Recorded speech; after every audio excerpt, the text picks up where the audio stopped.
Okay, so let's talk about the protections that helped shelter Egypt from outside invasion.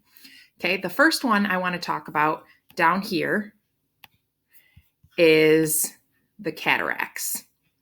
Okay, what they were is they were the rapids that formed when the Blue and the White Nile came together to form the Nile as we know it.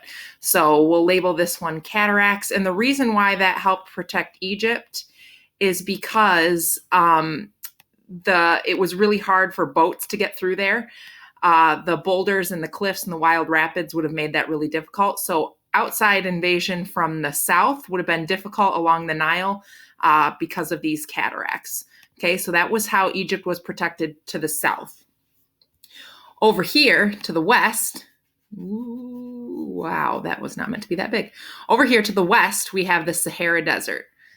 Okay, that protected Egypt because, as we know, traveling through the desert is extremely difficult. There's not a lot of water. It's hot, it's dry, and especially in this time period, traveling through the desert would not have been an easy thing to do. So the Sahara Desert protected Egypt to the west. Similarly, right over here, you have what was known, and this is still on land here, you have what was known as the Eastern Desert. Wow, that's supposed to be an E. It's hard to write with my finger like this. So the Eastern, you've got the Eastern Desert here. And then over this way, you've got the Red Sea. Okay, so the Eastern Desert goes all the way up to the Red Sea. So anybody attacking from the Red Sea would have to get through the Eastern Desert. So this is the Red Sea right here. We can put red. That's not an R. Now it looks more like one. Red Sea. This is really good, I know. So you've got the Red Sea. So anybody attacking from the Red Sea, so like Mesopotamia would be over here in the Middle East area. We know it's in present-day Iraq along the Tigris and Euphrates rivers. Anybody approaching from this side would have to get through if they were traveling along the Red Sea, would have to get through the Eastern Desert to get to Egypt. And then the last form of protection was the Nile River Delta right here. Now, this is where the Nile River sort of fans out into the Mediterranean Sea. So up here, so this is all water right here. This is where the Red Sea is. So this is the Mediterranean Sea. And we're going to call this protection up here the Delta, and it protected Egypt to the north. How did it protect Egypt to the north?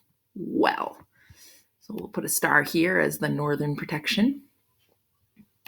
We'll label it Delta. The reason why it protected Egypt to the north is because the Delta was basically kind of like a marshy, swampy area that didn't provide really good harbors. It was also really difficult for boats to traverse up it because they could easily get stuck in the muck and there was no place to land the boat and disembark. So because of that, it was difficult, even if you were attacking from the Mediterranean Sea, it would have been difficult to get into the Nile River and then downriver here, because remember the Nile flows south to north, which a lot of people don't realize, but it flows up this way. So it's not flowing down from the Mediterranean Sea. It's it's flowing north into the Mediterranean Sea. So not only would you have to get through here, but then you have to try to get upriver down into Egypt, and that would have been really difficult too. So unlike the civilizations of Mesopotamia that we just studied, Egypt had a whole lot of protection that helped keep it safe from a lot of outside invasion, especially in its earliest years. That's why the Egyptians were especially advanced for their time, because they did not, they still got into scrapes with people surrounding their area, but in terms of large-scale invasion and having to worry about being taken over, that did not happen in Egypt's history for a long, long time, in part because of these external sort of natural features that protected it. So again, you've got the Sahara Desert to the west, you've got the cataracts to the south, where the Blue and White Nile come together along those steep cliffs and boulders and create those wild rapids. You've got the Eastern Desert, right up to the Red Sea in the east, and then you have got the Delta creating those that marshy, swampy land that is difficult to traverse and to harbor in. You've got that to the north that helped protect Egypt. So that's just a review of the way that Egypt was sheltered during this time, which helped it thrive, especially in its early years.